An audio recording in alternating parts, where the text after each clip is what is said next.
Hi guys, Dr. Berg here. In this video, we're going to talk about how to burn belly fat step by step. Now, in a lot of other videos, I talk about specific parts of weight loss, how to burn fat, all different aspects. In this video, we're going to put everything together, okay?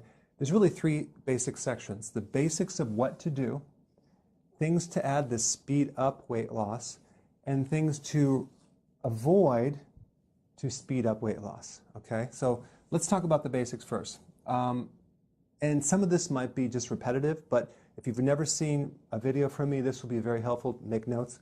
And I'll put videos down below for a lot of the summaries of other videos that you can get detailed information on each thing, because I've probably done videos on each separate item. Basics, 2 to 3 meals a day, okay? You can start with 3 meals, and then when you want to go to 2. You don't want to graze all day, because every time you eat, you spike this hormone that prevents weight loss called insulin, okay? So eating in general will stimulate that, so we want minimum 3 meals a day, or maximum 3 meals a day, minimum 2 meals a day. So some people go to 2, and I'll get more into that when we get into this next part right here, which is no snacking. So when you have 6 meals a day or 5 meals a day and they're small and they're spread out, or you're snacking between meals, you're going to spike insulin. We don't want to do that. That's going to create a big problem for you. So removing the snacking is vital, very, very important. It's called intermittent fasting, okay? Now, right here, I suggest you start with 3 meals and then do that for a while, get into ketosis or fat burning, and then go to 2 meals if you can do it, unless you can't do it because you're working out hard and you need 3 meals a day. I would say it's 50-50. If you're sedentary, you can get by with 2 meals a day, and you will lose some serious weight in your midsection. Insulin is the hormone that is responsible for the midsection weight. So 3 meals, no snacking. Okay, as far as protein, 3 to 6 ounces based on your size, your stress level. You're going to need a little more protein. You don't want to go too much, because too much protein will stimulate insulin.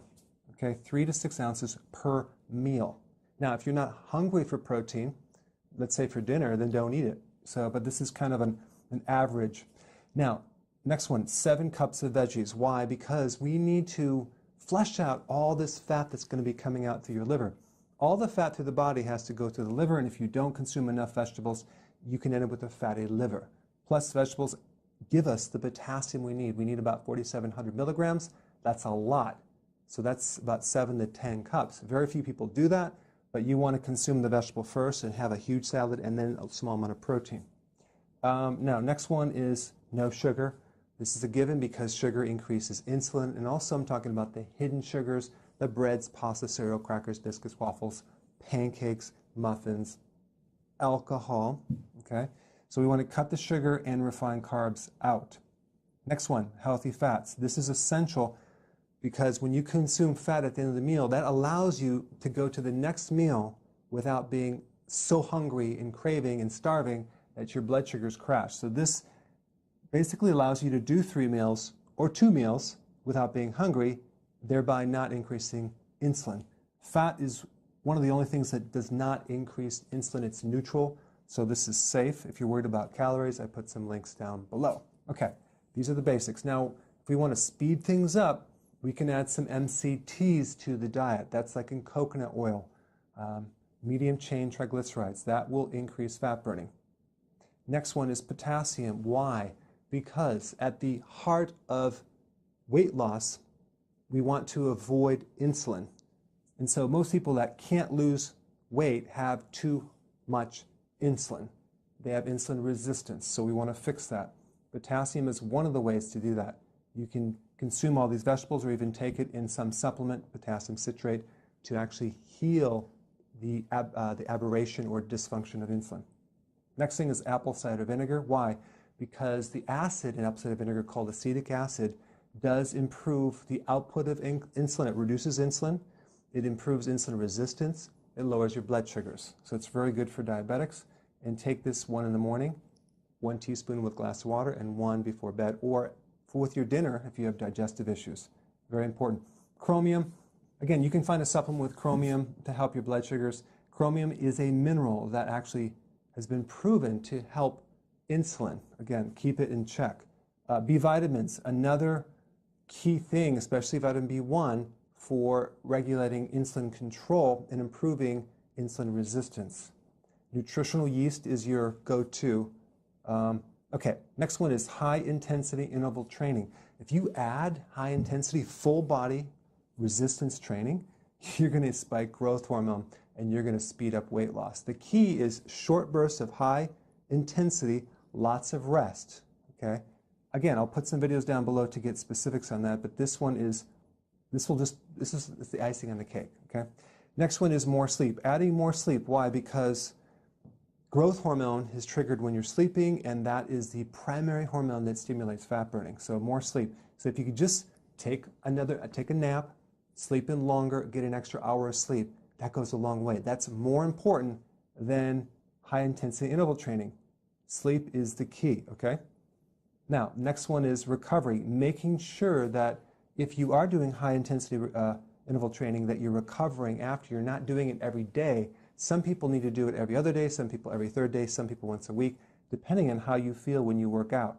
If you're really broken down, then you're overtraining, okay? So recovery is essential if you're exercising. Now, let's take a look at what you need to remove. This is just as important as this, okay? Remove any type of sleeping issues, insomnia, vital. Why? Because you're not going to lose weight if you're not sleeping. All right? I put a video down below of what to do if you're not sleeping. There's a lot of things you can do. It's mainly stress.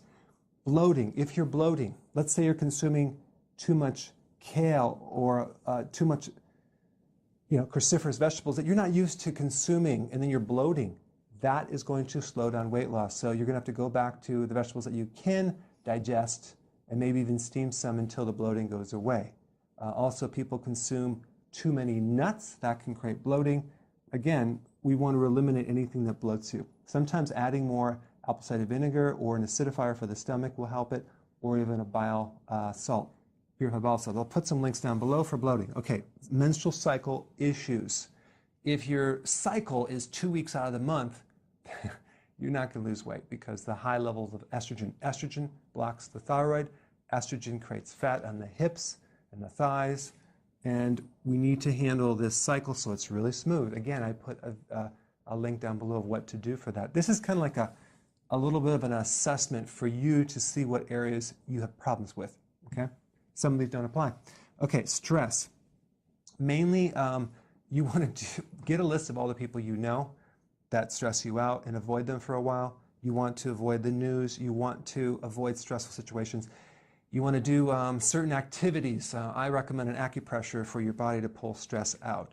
You want to do everything you can do to enhance the reduction of stress, because cortisol is triggered, and cortisol will stop your weight loss. So I will put some links down below. All right, MSG, what is that? Monosodium glutamate. That's in a lot of foods. Start looking at the labels. It's in, oh my gosh, it's in even cottage cheese, unless it's organic. It's in all the fast food restaurants. I mean, all their foods. It's in Chinese foods, but it's hidden as modified food starch, okay? Again, I'll put a video down there, very important. Restaurant foods. You don't know what you're getting. It's a crapshoot. There's so many things they put in that food that you have no idea. And primarily hidden sugars, MSG, to make it taste better. But inevitably, people go out to dinner way too much, and that is what's keeping them from losing weight. Not to mention, what do they bring you? They bring you bread, they bring you dessert, they bring you alcohol. Okay, so it's really difficult to do this when you're going to restaurants. Next one is avoid overtraining. If you're at a boot camp or you're working out too hard and you're not recovering and you're not sleeping, you're not going to lose weight. You're going to lose muscle mass. So this is very, very important, especially when you start out, because you're not used to it. Last thing is constipation. I have people that don't even go, maybe they go once a week or once every 2 weeks. That is a serious constipation problem, and that is going to stop your weight loss. Again, I have a lot of videos on getting to the root cause of that. Okay, I'll put them down below. So I just kind of summarize all the things that you need to look at in order to lose your stomach. It's comprehensive. Now you have the video as a checklist. Go ahead and apply this and put your comments below. Thanks so much for watching.